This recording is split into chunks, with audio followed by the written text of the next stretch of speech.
medios de comunicación y la democracia en el Perú en particular, ¿no? Por favor, yo señalaré 4. Vamos pasando las diapositivas. Seguimos.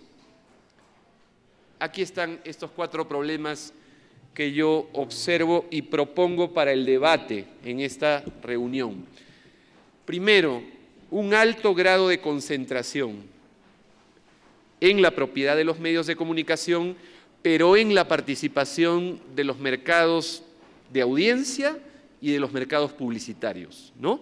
Juan nos presentaba hace unos minutos la tenencia de repetidoras, ¿no es cierto?, de repetidoras. En el Perú los límites que intentan evitar el predominio de los medios tienen que ver fundamentalmente con autorizaciones en una localidad por banda, ¿no?, que esto está cambiando con la digitalización, pero lo vigente es el número de autorizaciones o licencias que tiene un solo grupo o una sola persona natural por localidad y por banda, que en el caso de la televisión es 30% como límite y en el caso de la radio es 20%. Pero cuando se trata de participación en la audiencia y participación en el mercado publicitario, la concentración es mucho mayor. ¿De acuerdo? Es otra entrada para ver la concentración. ¿Y por qué? Internacionalmente hay un estándar. Cuando los 4 primeros operadores controlan más del 75% de participación en el mercado de audiencia y de publicidad en una sociedad, hay concentración. El nivel es alto.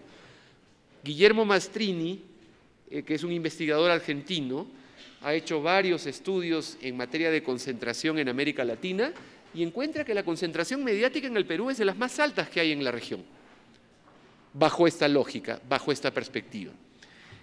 Y segundo, un sistema centralista, esencialmente centralista, construido de la capital, ¿no?, hacia las regiones, a la inversa de lo que se intenta hacer con este foro, ¿no es cierto?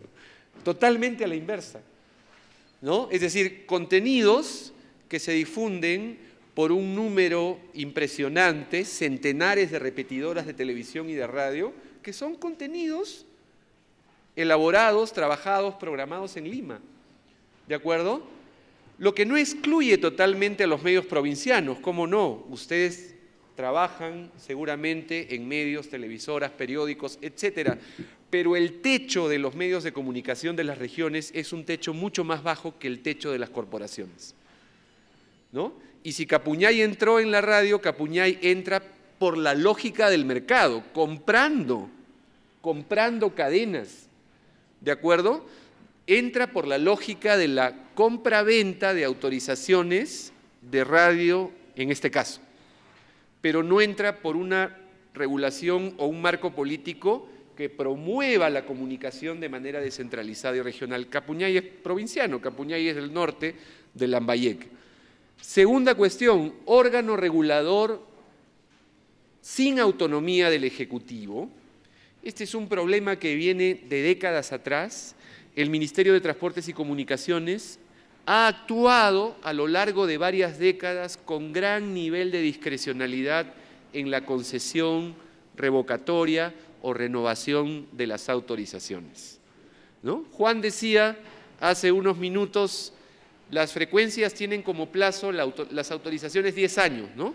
Pero en el caso de los medios que han ido cambiando de propietarios vinculados a las grandes corporaciones, en realidad, en la práctica, eso se ha convertido en propiedad privada.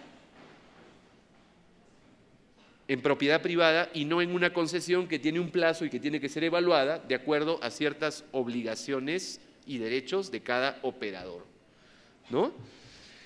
3, televisión y radio estatales manejados también con discrecionalidad por los gobiernos de turno, y no me refiero únicamente al sistema nacional, sino también a los medios que hay o que están vinculados a gobiernos regionales y locales, ¿de acuerdo?, que tendrían que entrar en la discusión porque son medios del Estado, aunque en niveles distintos, ¿no?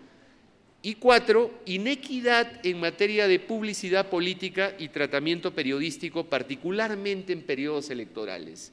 Las elecciones del año 2011 fueron brutalmente reveladoras de este último eje, digamos, problemático, en materia de publicidad, pero también en materia de tratamiento, ¿no? Pasó por Lima un periodista brasileño de un importante diario y decía, lo que estoy viendo no podría pasar en Brasil, ¿no? Porque en Brasil no solo está regulada la publicidad electoral tratando de que los grupos políticos tengan, ¿no es cierto?, similares posibilidades de participación en el espacio público en una elección, ¿no? ¿De acuerdo? Sino también en el tratamiento. O sea, no podríamos haber visto en Brasil la figura de un tratamiento inequitativo, desleal en algunos casos contra algunos candidatos y totalmente promotor y propagandístico de otros, ¿no?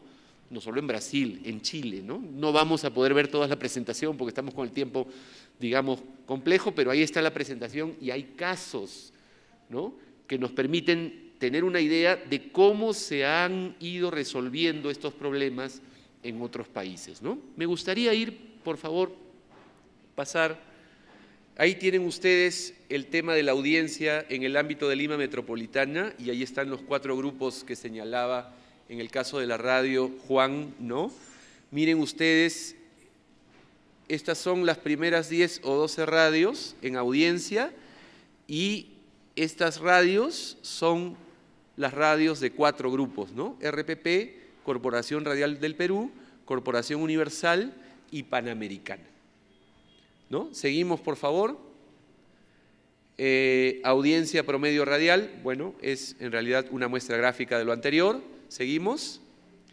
Este es el caso de la televisión, en el cual el gigante es el grupo ATV, ¿no? Y en segundo orden está América Televisión, ¿de acuerdo? Y hay otros grupos menores, pero ATV, que compró el año pasado, recordarán ustedes los arequipeños, la red que tenía la familia del Solar, ¿no?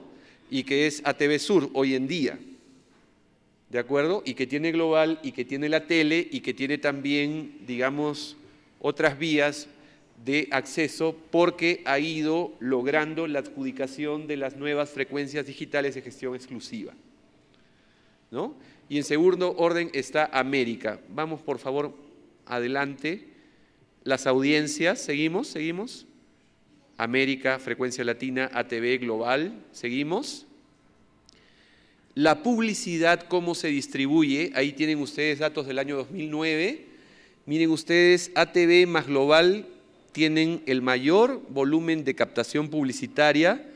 En segundo orden, América Televisión y Frecuencia Latina, y ahí paramos de contar en términos de una participación significativa, ¿no? En la medida en que también el sistema de medios se asienta sobre un sistema político y económico centralista, comprenderán ustedes que la torta o el mercado publicitario para los medios regionales es muchísimo menor, ¿no? Muchísimo menor.